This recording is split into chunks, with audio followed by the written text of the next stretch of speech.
টাকার পার্সটা বাসায় রেখে আসছি। সামিয়া, এই নাও তোমার জন্য চক বানিয়ে আসি। আরে রাখো তোমার আইসক্রিম। না না মা, আমার টাকা লাগবো না, আমার টাকা লাগবো না। 5,000 টাকা পেয়েও মহিলা না নিয়ে কেন চলে গেল? আপনার স্বামীর কসম দিলাম, আপনি সত্যিটা আমার কাছে বলুন।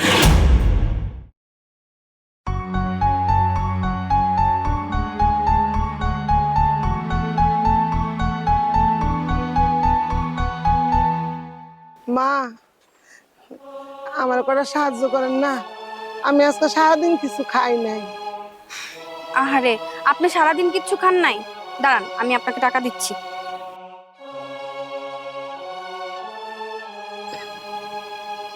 আন্টি, আপনি কিছু মনে করবেন না, আমি না আমার টাকার পার্সটা বাসায় রেখে আসছি, এখন দিতে পারছি না। মা, একটু ভালো করে খুঁজে দেন না মা, দেন মা কয়টা টাকা। আমি সারাদিন কিছু খাই নাই মা, আমি কিছু কিনা খাবো, দেন মা দেন। দাঁড়ান, আমি দেখছি। সামিয়া, এই নাও তোমার জন্য চক বানিয়ে আসি। আরে রাখো তোমার আইসক্রিম। এই মহিলাটা আজকে সারাদিন কিচ্ছু খায়নি, ওনাকে কিছু টাকা দিয়ে সাহায্য করো তো।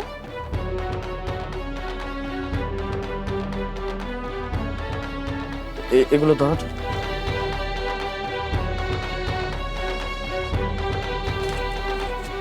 নাও, এই টাকাগুলো ওনাকে দিয়ে দাও।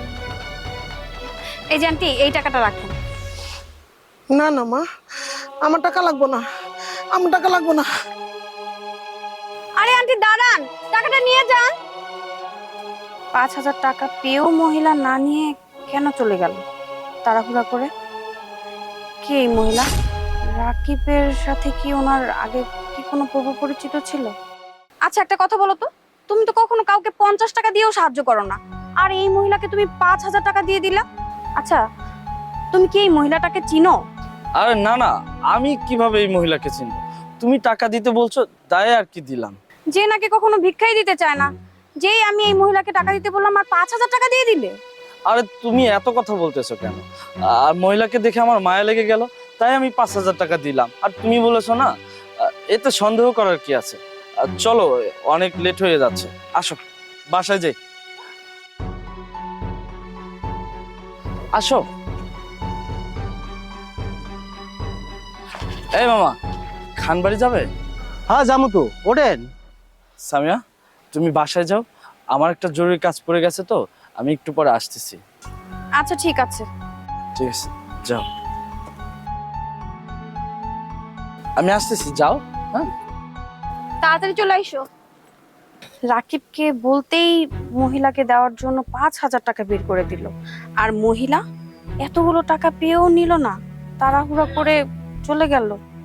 এর মধ্যে নিশ্চয়ই কোনো কারণ আছে, আমার দেখতে হবে, মহিলাটাকে আমাকে খুঁজে বের করতে হবে। চলেন মামা। বাবা, আমার কিছু সাহায্য করেন বাবা, আমি 2 দিন ধরে কিছু খাই নাই। বাবা, আমার একটু সাহায্য করবেন, আমি 2 দিন ধরে কিচ্ছু খাই নাই বাবা। কি বলছেন খালা? আপনি 2 দিন ধরে কিছু খাননি? না বাবা, কিচ্ছু খাই নাই বাবা, আমার একটু সাহায্য করেন, আমি কিছু খামু। ঠিক আছে খালা, আপনি এখানেই বসুন, আমি দেখি আপনার জন্য কোনো খাবার আনতে পারি কিনা। আচ্ছা আচ্ছা, ঠিক আছে। ঠিক আছে।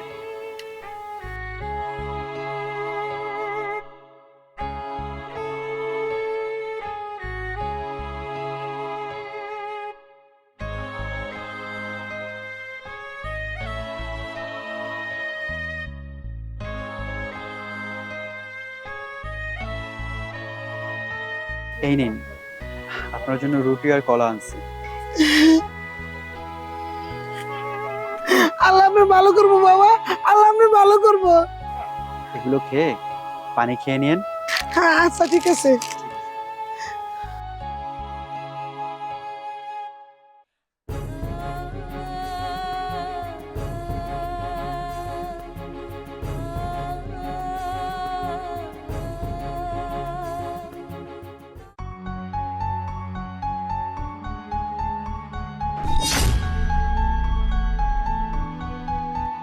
দাঁড়ান, আমার কথা শুনুন। কোথায় যাচ্ছেন আপনি? আমার যাইবার দাও। দেখেন, আমি আপনাকে যেতে দিব, কিন্তু আমার একটা কথার উত্তর দিয়ে যেতে হবে, তখন আপনার যেখানে খুশি সেখানে যায়।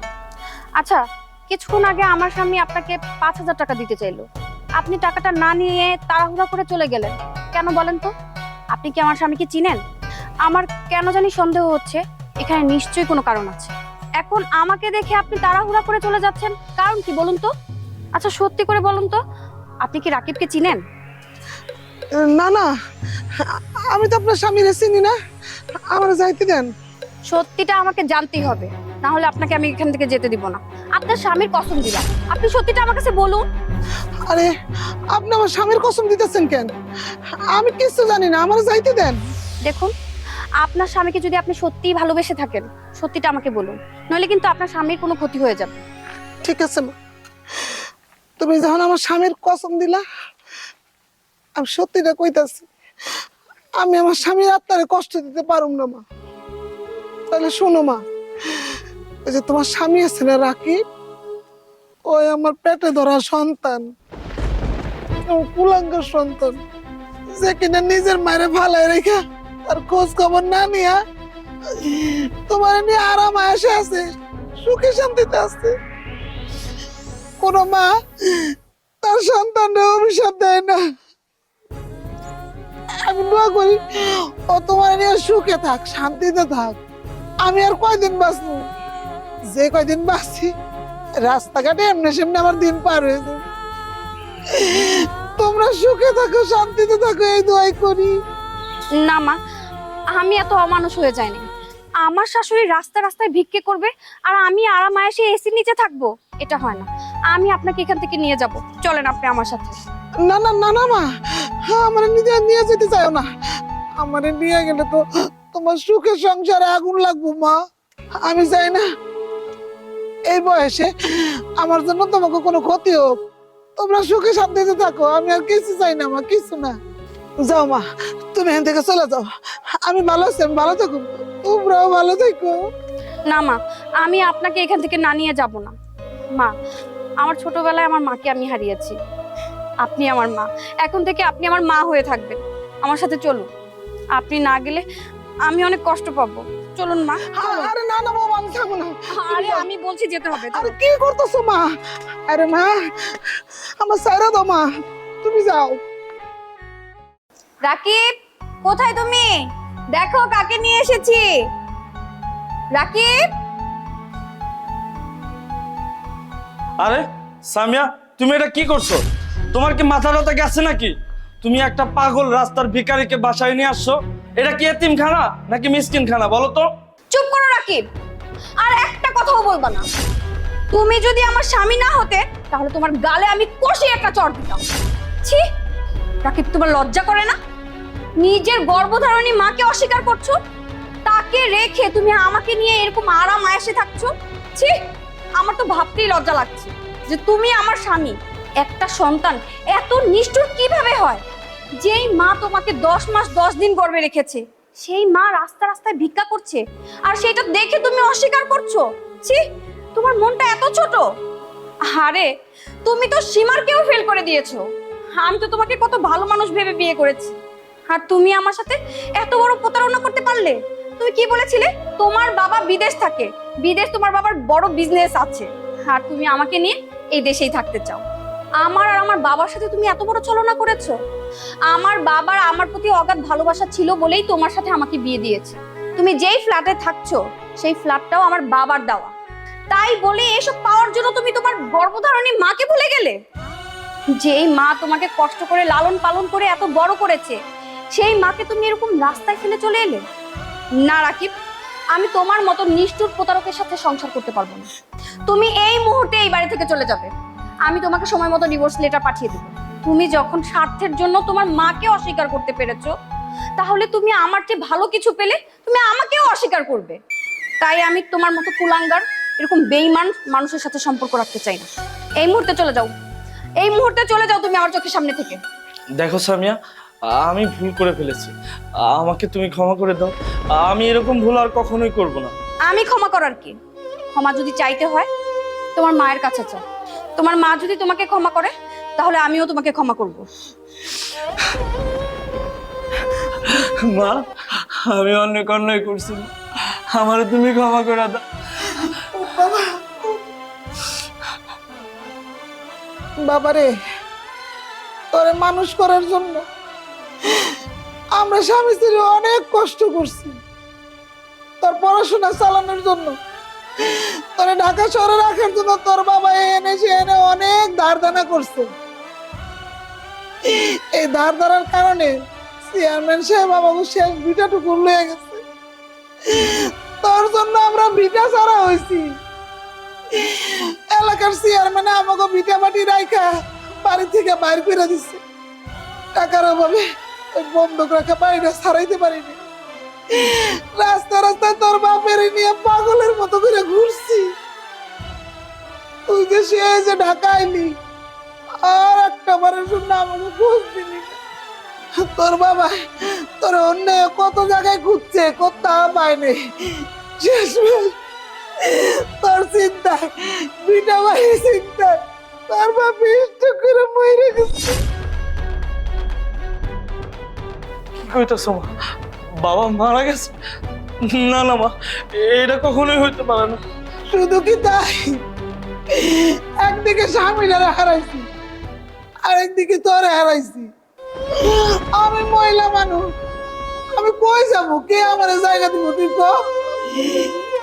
এই দেখ, রাস্তা একদিন অ্যাক্সিডেন্ট হইয়া আমার পাউডাও গেল। আমি কি করব? আমি আমার পেট চালানোর দায় রাস্তা রাস্তায় ভিক্ষা করতেছি। মাগো, আমি অনেক বড় অপরাধী মা। আমার ভুল হয়ে গেছে, আমার তুমি ক্ষমা করে দাও মা, আমার তুমি ক্ষমা করে দাও। আমার ভুলের লাগা তুমি আজকে পঙ্গু হয়েছো মা। আমার পাপের কোনো সীমা নাই মা, আমার তুমি ক্ষমা করে দাও প্লিজ মা। আমার তুমি ক্ষমা না করলে আল্লাহ আমারে ক্ষমা করবো না, আল্লাহ আমারে ক্ষমা করবো না। বাবা শুন, সন্তান যতই খারাপ হোক, মাই কোনোদিন বাচ্চার অভিশাপ দেয় না। মাই কোনোদিন সন্তানের খারাপ চায় না। হাজার হাজার যন্ত্রণা কষ্ট পাওয়ার পরে আমি তোর ক্ষমা করে দিলাম। আল্লাহ যেন তোর ক্ষমা করে দেয় বাচ্চা। না মা, ওকে এত সহজে আমি ক্ষমা করতে পারবো না। ওকে আমি 1 বছরের সময় দিলাম, আর এই 1 বছর ও আমাদের সাথে কোনো যোগাযোগ করতে পারবে না। আর এই 1 বছর আপনি আমার সাথে থাকবেন, আর এই 1 বছরে ও নিজে ইনকাম করে আমার শ্বশুরের ভিটাবাড়ি ও বন্দর থেকে ছুটানোর ব্যবস্থা করবে। চেয়ারম্যানের কাছ থেকে যদি ওই ভিটাবাড়ি ছাড়িয়ে আনতে পারে, তাহলেই বাবার আত্মা শান্তি পাবে। সেই দিনই আমরা ওকে ক্ষমা করব। যাও, তুমি এই 1 বছরে আমাদের সাথে কোনো যোগাযোগ করার চেষ্টা করবে না।